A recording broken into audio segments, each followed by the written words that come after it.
Hello అండి, ఈరోజు ఈ వీడియోలో మనం ఫ్రూట్ కస్టర్డ్ అండి, దీన్నే ఫ్రూట్ సలాడ్ అని కూడా అంటారు. ఎలా ప్రిపేర్ చేసుకోవాలో తెలుసుకుందాము. చాలా టేస్టీగా ఉంటుందండి. బయట బండి మీద కూడా మనకి అమ్ముతూ ఉంటారు కదా, కానీ మనం ఇంట్లోనే చాలా హైజీన్గా ఎక్కువ ఫ్రూట్స్ వేసుకొని బాగా ప్రిపేర్ చేసేసుకోవచ్చండి ఈజీగా. పిల్లలు పెద్దలు ఈ సమ్మర్లో బాగా ఎంజాయ్ చేసేస్తారనమాట. చాలా ఈజీగా కూడా ప్రిపేర్ చేసేసుకోవచ్చండి. ఎలా ప్రిపేర్ చేసుకోవాలో తెలుసుకుందాం. ముందుగా ఒక బౌల్లోకి ఒక చిన్న గ్లాసు పాలు తీసుకోవాలండి. ఈ పాలలోకి ఒక 2.5 స్పూన్ల కస్టర్డ్ పౌడర్ అయితే తీసుకోవాలి, వెనిలా ఫ్లేవర్ది. చూడండి, ఇక్కడ 2.5 స్పూన్ల కస్టర్డ్ పౌడర్ అయితే తీసేసుకొని బాగా మిక్స్ చేసేసుకోవాలి. ఇవి కాచిన పాలైనా పర్లేదు, లేదు పచ్చి పాలైనా పర్లేదండి. ఇలా బాగా మిక్స్ చేసేసుకోవాలి ఉండలు లేకుండా.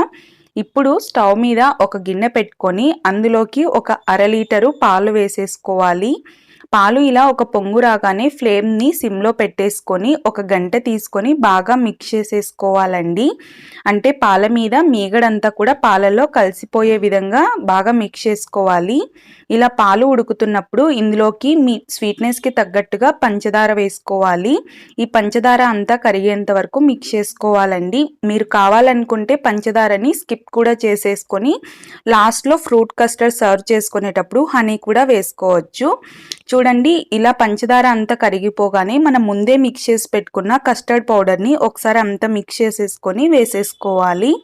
ఇలా బాగా ఫ్లేమ్ అనేది లో ఫ్లేమ్లోనే పెట్టేసుకొని మిక్స్ చేసేసుకోవాలండి. ఒక 2-3 నిమిషాల పాటు ఇలా కదిపితే కన్సిస్టెన్సీ అనేది కొంచెం థిక్గా అయిపోతుంది. చూడండి, మీరు మరీ గట్టిగా కావాలి అనుకుంటే ఇంకొంచెం కస్టర్డ్ పౌడర్ ఎక్కువగా యాడ్ చేసేసుకొని ఇంకొంచెం సేపు ఎక్కువసేపు ఉడికించుకోవాలండి. కానీ ఇక్కడ నేను చూపిస్తున్నది కరెక్ట్ కన్సిస్టెన్సీ అన్నమాట.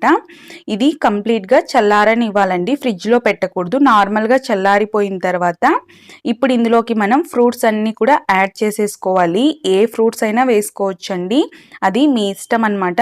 నేనైతే 1 కప్పు సన్నగా తరిగిన అరటిపళ్ళు, అలాగే ఒక అరకప్పు సన్నగా తరిగిన ద్రాక్ష ముక్కలు, 1 కప్పు యాపిల్ ముక్కలు, అలాగే ఒక అరకప్పు దానిమ్మ గింజలు వేసేసుకున్నానండి.